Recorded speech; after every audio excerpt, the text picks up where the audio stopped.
¿Qué tal? Es un gusto saludarle en esta semana trayéndole mi colaboración para La Verdad Juárez, que lleva como título La malversación de los logros de las mujeres, a propósito de la aprobación de la Ley 3 de 3. El pasado 17 de junio, junto a los estados de Yucatán, Durango y Zacatecas, Chihuahua se unió a la serie de aprobaciones en el Congreso de esta ley, que se promovió en todo el territorio nacional con el hashtag Ningún agresor al poder, seguido de Guanajuato y Guerrero y Chiapas, que en su totalidad terminaron por sumar 19 congresos que respaldan dicha ley, lo que vino a representar un hito importante, ya que se requerían 17 para reformar los artículos 38 y 102 constitucionales en materia de suspensión de derechos para ocupar cargo, empleo o comisión en el servicio público.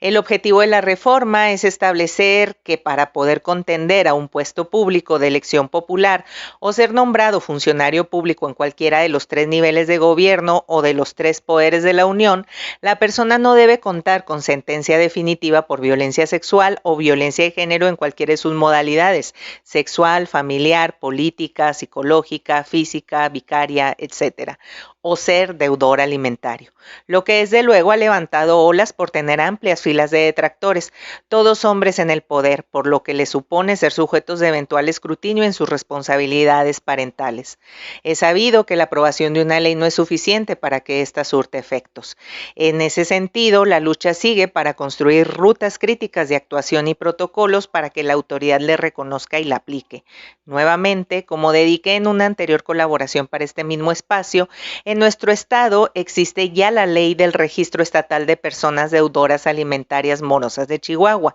que fue aprobada hace aproximadamente 2 años y que viene a complementar y dar soporte a esta nueva, puesto que el padrón ya recibe registro de deudores o morosos alimentarios. Si bien la aprobación se recibió con vítores y aplausos, no se puede negar su carácter eminentemente político. Contender por un puesto público, aspirar a ser parte de la administración pública o avanzar en el servicio público profesional exige cierto perfil íntimamente asociado a grupos de poder o partidos políticos. Si bien es necesaria la solvencia moral para tener el absoluto merecimiento de la representación, para ostentar o ejercer representación del Estado, que en todo caso trata de reivindicar derechos humanos a través del buen gobierno, ¿qué tanto se despojarán los varones representantes de la autoridad de las complicidades que se tejen desde el poder para negar derecho a las mujeres, sobre todo cuando éstas tienen que ver con dilatar denuncias o disipar efectos?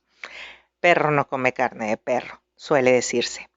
Tampoco se puede perder de vista que la cercanía del proceso electoral complejiza aún más la legitimidad que la recién reforma legislativa posee como implicación. No es difícil predecir el escrutinio y la malversación que oponentes en la contienda electoral harán de esta ley, hurgando en aspectos personales de posibles candidatos. Y no es que se trate de ponerlos a buen resguardo si son agresores o deudores morosos alimentarios. Si lo son, habrá que denunciarlos, sino que la perversidad lleve en buena medida a ser instrumentalizada con fines políticos distintos a los que fue creada. Porque la verdad sea dicha, a la mayoría de la clase política no le importan las mujeres, y es que si tenemos derechos es porque nos hemos organizado por décadas para conquistarlos. Ejemplos de lo anterior existen, como el de la violencia política en razón de género, que instrumentalmente ha beneficiado solo a unas cuantas, como es el caso de la gobernadora, que ha ganado varias denuncias interpuestas en tribunales.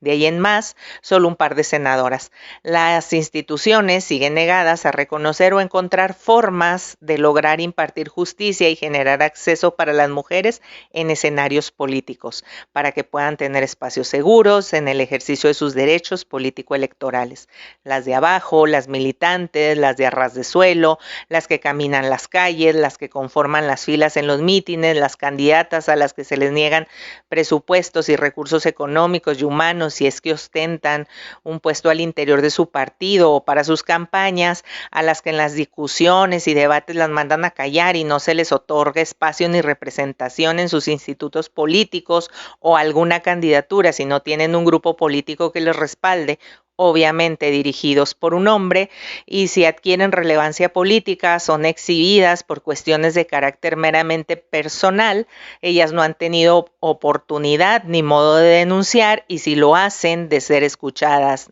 o atendidas, como si la violencia política fuera solo sancionable y viable de resolución para unas cuantas, mientras que la mayoría que participa en cualquier organización política la padece. Ojalá la ley 3 de 3 no se convierta en eso, en solo eso, en un bat para golpear a adversarios políticos en vez de procurar justicia y aminorar la violencia contra las mujeres. Muchas gracias por escuchar.